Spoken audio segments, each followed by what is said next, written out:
Avertissement. L'émission qui suit est une émission payée par ses commanditaires. Les propos tenus sont ceux des intervenants participant à l'émission et ne reflètent pas nécessairement les opinions des employés et administrateurs de VIA 95 FM. Bienvenue à l'émission Deux gars, une Bible. Deux gars, une Bible. C'est deux gars en mission pour faire connaître le vrai message de la Bible.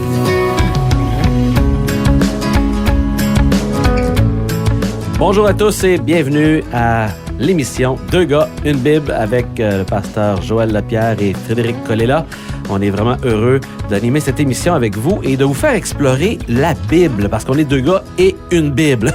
Et donc, on vous amène dans les évangiles dernièrement. On a fait l'évangile de Matthieu, de Marc la semaine dernière et aujourd'hui, on est dans l'évangile selon Luc. Et on vous invite à prendre votre Bible et à vérifier cet évangile là, dans le Nouveau Testament qui nous parle de la vie de Jésus et qui a un auteur bien particulier. Il a un métier qui fascine tout le monde. Donc, c'est un médecin. Un médecin. Oui. Et je dois admettre que Luc est un des évangiles qui me fascine tout particulièrement. Je trouve ça plus facile de m'identifier avec lui parce que c'était pas un témoin direct des événements. Donc lui, il est un outsider, si tu veux, là, qui est arrivé à la fois à travers le témoignage des apôtres et tout ça, mais il n'a pas été témoin oculaire et il a fait le travail pour nous d'aller chercher l'information, pour nous raconter l'histoire de Jésus. Donc, notre ami le médecin que l'apôtre Paul va appeler dans Colossiens, dans sa lettre aux Colossiens, il salue à la toute fin de son petite épître de Colossiens, il va mentionner le médecin bien-aimé. Alors, Ce médecin-là fait un travail méticuleux de recherche, puis vous avez juste à lire les 4 premiers versets de l'Évangile selon Luc et aussi de le livre des Actes des Apôtres qui est écrit au même personnage, la même personne. On voit, il dit en partant comment il a fait un travail méticuleux d'intellectuel, un homme, on voit, qui est instruit, qui fait ses recherches comme faut, qui est méticuleux. En tant que docteur, on s'attend aussi à rien d'autre de sa part que d'avoir une grande rigueur, n'est-ce pas? Oui, et puis l'évangile de Luc, c'est une lettre, dans le fond, qui écrit à un individu qui s'appelle Théophile. Oui. Et il lui dit qu'il a fait des recherches exactes sur tous les événements qui se sont passés depuis leur origine. Il est allé faire des entrevues auprès des témoins oculaires et il commence son histoire et cadre ça aussi au temps d'Hérode, roi de Judée. Donc, mais des dates. Des dates, des périodes plutôt, où est-ce qu'il y avait des individus qui étaient dans des positions d'autorité, qu'il nomme aussi des sacrificateurs, même une femme de sacrificateur qui s'appelait Élisabeth. Donc, tous des noms d'individus que n'importe qui à cette époque-là aurait pu dire, tu dis n'importe quoi, c'est Hérode, il n'a jamais existé, mais il n'y a personne qui a jamais dit ça parce que tout le monde reconnaissait le cadre historique des événements. Et c'est un homme qui a beaucoup voyagé. Avec l'apôtre Paul, il a voyagé d'un continent à l'autre en faisant du travail avec Paul missionnaire. Et il a passé à travers toutes sortes d'épreuves avec lui. Il a évangélisé non seulement auprès des Juifs, mais avec Paul dans le monde asiatique, macédoine, grec. Et on va retrouver des termes aussi qui montrent sa profession. On va retrouver par exemple en grec le mot trauma. C'est seulement Luc, dans le Nouveau Testament, en grec, qui va utiliser le mot ou le verbe à 3 reprises. Dans l'Évangile selon Luc et les Actes, le mot traumatisé, dans le fond. D'où le terme traumatisme. Exactement, un trauma. C'est des termes médicaux qu'on va retrouver. Ça veut dire, en fait, être blessé, un trauma. Et c'est utilisé dans les écrits de Luc. Donc, assez fascinant de voir la cohérence aussi, même dans le vocabulaire utilisé par ce fameux docteur. Donc, il était un collaborateur de Paul et qui a fait du travail missionnaire. Et quand on arrive à son récit, son évangile, c'est vraiment ancré dans la vraie vie. Ah oui. L'évangile, c'est-à-dire la bonne nouvelle de Jésus-Christ, c'est pas une révélation mystique que quelqu'un a reçue dans une caverne. C'est pas une illumination qui lui est arrivée de façon subliminale ou mystique. Avec une grande lumière, là. Ou quoi que ce soit.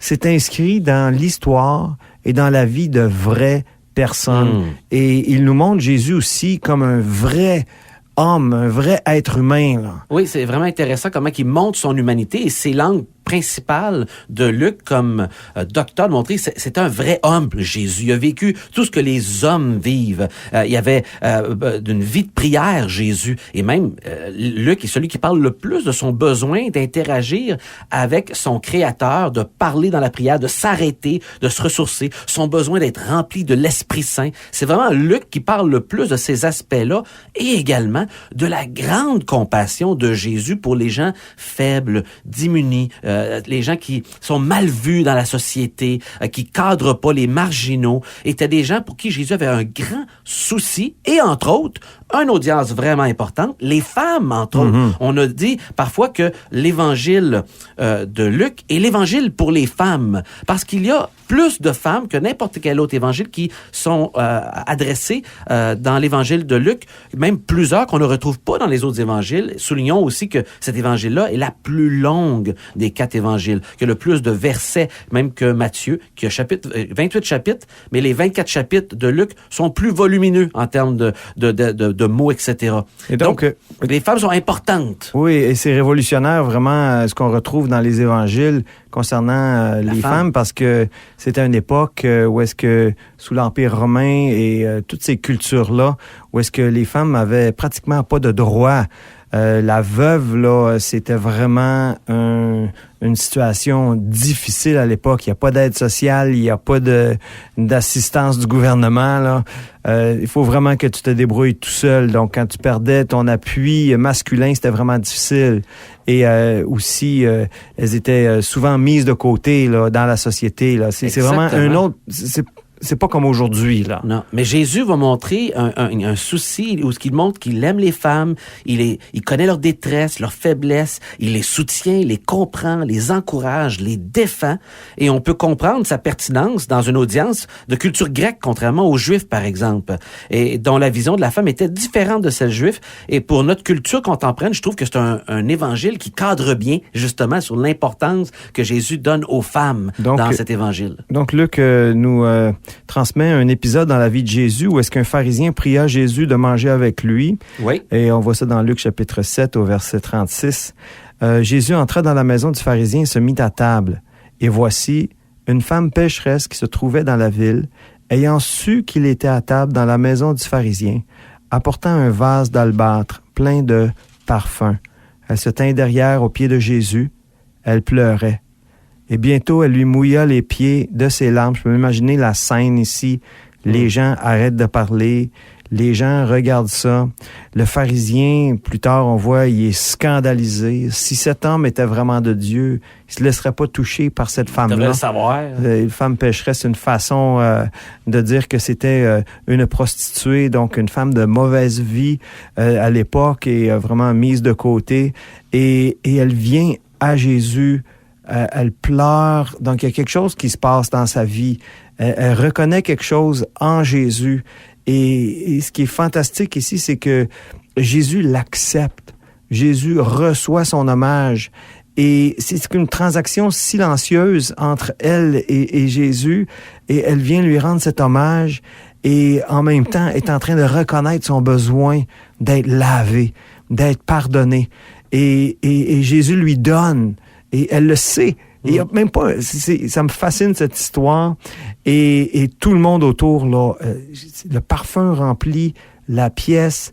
Il a dû s'installer un silence dans cette pièce-là.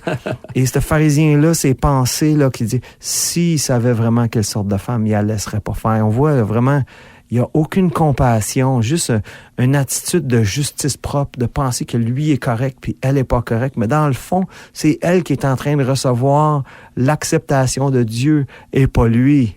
Elle verse des larmes, montrant toute sa douleur intérieure qu'elle vient porter aux pieds de Jésus. Et Luc prend la peine de sortir cette histoire-là qu'on retrouve pas dans les autres évangiles et la souligner dans son évangile. Et il va raconter aussi la parabole que Jésus va raconter tout de suite à la même histoire qu'il voit ça.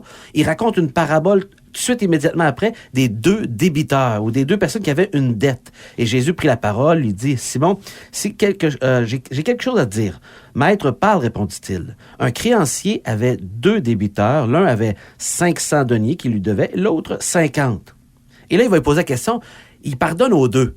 Lequel tu penses qui va être le plus reconnaissant? Évidemment, la logique va vers celui qui a la plus grosse dette. Dans le fond, c'est comme si toi, tu dois 25 000 $ à quelqu'un, puis moi, j'en dois 150, puis on se fait effacer nos dettes tous les deux. Lequel va être le plus content? C'est assez facile. C'est assez clair. Hein? Et voilà. Et Jésus va conclure au verset 47 en disant, c'est pourquoi je te dis, ses nombreux péchés ont été pardonnés, car elle a beaucoup aimé. Mais celui à qui on pardonne peu, aime peu. Et il dit à la femme, tes péchés sont pardonnés. Wow! Ça venait juste de brasser tout le monde dans la salle. C'est pour clair. qui se prend au pardonner. Mais seulement Dieu peut pardonner les péchés. Donc, et Jésus est en train de se déclarer divin, sans le dire, mais en agissant comme seul Dieu peut agir. Et on voit la réaction au verset suivant des gens qui sont comme, ben voyons donc, pour qui se prend? Mais là, Jésus va dire, et clore avec cette déclaration à la femme, ta foi t'a sauvé, va en paix. Va en paix. Je t'accuse pas, je te dénigre pas, je te regarde pas comme seconde classe. Ta foi t'a sauvé, va en paix. C'est merveilleux. Wow.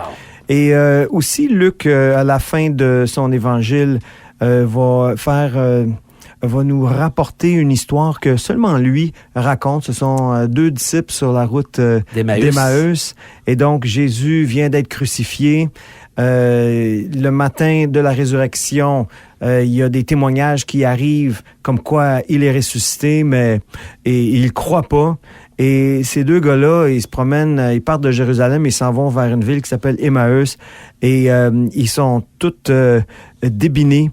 Et alors Jésus apparaît et leur dit, aux hommes sans intelligence, dont le cœur est lent à croire tout ce qu'ont dit les prophètes. Donc, Jésus lui-même n'est pas juste en train de leur dire, regardez, je suis ici, je suis vivant, mais il fait appel à toutes les prophéties de l'Ancien Testament qui annonçaient sa venue. Et il dit, ne fallait-il pas que le Christ souffrit ces choses et qu'il entrât dans sa gloire? Et commençant par Moïse et tous les prophètes, il leur expliqua dans toutes les Écritures ce qui le concernait. C'est frappant de voir Jésus instruire ces hommes qui ne le reconnaissent pas à ce moment-là encore. C'est ça. Et il va les instruire, c'est après ça qu'ils vont être éclairés, mais il prend le temps de dire, regardez, la Bible, l'Ancien Testament, parle de moi, puis il montre des passages. Et c'est à la suite de tout ça que vont s'ouvrir leurs yeux. Mm-hmm. Et reconnaître que, hey! Puis là, il va disparaître. C'est ça. Il va disparaître juste à ce moment-là. Puis ils vont retourner, raconter, mais comment Jésus leur a montré? Il a pris la Bible. C'est pour ça qu'on fait cette émission-là. Oui. On prend la Bible pour montrer qu'elle est compréhensible à celui qui cherche Dieu et qu'elle nous donne le chemin vers Dieu. Puis on n'est pas en train de présenter Jésus comme un gourou. Non. Donc, quelqu'un qu'on suit parce que il dit des belles choses ou il dit des choses intéressantes, ni parce qu'il a fait des miracles, parce que Moïse a fait des miracles, les prophètes ont fait des miracles, les apôtres ont fait des miracles, ça fait pas de eux Dieu. Jésus n'est pas un motivateur non plus pour qu'on se sente bien, mais spécifiquement parce qu'il a déclaré qu'il est le Fils de Dieu, qu'il a agi comme Dieu en pardonnant les péchés, en faisant des miracles et toutes ces choses-là, et qui en plus étaient annoncées d'avance. Donc, il y a un pedigree, si je peux m'exprimer ainsi, c'est comme des lettres de créance qui est capable de sortir. Puis regardez, tout ce que j'ai fait, tout ce que je suis, ça a été annoncé d'avance. Mais en plus, qui anticipe un sauveur, un gourou, qui va souffrir? C'est un mot-clé ici dans le verset qu'on vient de lire, et à la fin du chapitre, ce Messie souffrant qui a été annoncé. C'est pas la voix des libérateurs, ça, des grands gagnants, des gourous, des motivational speakers, puis tout ça, là. Mm-hmm. Il vient humblement faire quelque chose qu'on n'avait pas bien compris de lui. Oui. Et dès le début de son apparition, là, quand il va voir Jean-Baptiste et que Jean-Baptiste annonce à tout le monde, ça c'est l'agneau de Dieu, dans Luc chapitre 3, comme le peuple était dans l'attente. Là, on était rendu à la fin dans 24, mais là, on va revenir au début, juste avec tout ce qu'on vient de dire, et que tous se demandaient en eux-mêmes si Jean n'était pas le Christ. Donc Jean-Baptiste prêchait, ils vont le voir, c'est-tu toi le Christ? Et Jean-Baptiste répond, moi, je vous baptise d'eau, mais il vient celui qui est plus puissant que moi, et je ne suis pas digne de délier la courroie de ses souliers. Et même dans un autre évangile, il dit, celui qui vient après moi existait avant moi. Et il a son vent à la main, il nettoiera son aire, et il amassera le blé dans son grenier, mais il brûlera la paille dans un feu qui ne s'éteint point. Donc, c'est un message vraiment sérieux qui nous avertit qu'il y a un jugement qui s'en vient, mais que si on met notre foi en lui, eh bien, on va être reçu comme cette femme, accepté et pardonné. Et je pense qu'on peut terminer à ce point-ci sur les dernières paroles que Luc rapporte dans son évangile, où il dit ceci au verset 46 et 47 du chapitre 24. « Ainsi, il est écrit que le Christ souffrirait, qu'il ressusciterait des morts le 3e jour, et que la repentance ou la conversion et le pardon des péchés seraient prêchés en son nom à toutes les nations, à commencer par Jérusalem. » Et on se rend jusqu'à Trois-Rivières. C'est ce qu'on fait ici à Deux gars, une Bible. C'est ça. On continue le mandat que Jésus a donné à ses disciples d'annoncer que si on met notre foi en Jésus-Christ et si on renonce à notre façon de vivre qui est dans le péché, bien, il est prêt à nous accepter comme il a accepté cette femme. Et voilà. Alors, c'est encore une fois à la fin de notre émission. On vous invite à réagir à nos propos, envoyer vos questions à Deux gars, une Bible en commercial hotmail.com ou à travers notre page Facebook. Vous pouvez aller écouter les émissions précédentes aussi sur notre page Facebook à Deux gars, une Bible. Et on vous invite à nos réunions du dimanche à l'Église baptiste évangélique de Trois-Rivières et l'Église Vie Nouvelle de Trois-Rivières. Et jusqu'à la prochaine. Lisez l'Évangile de Luc.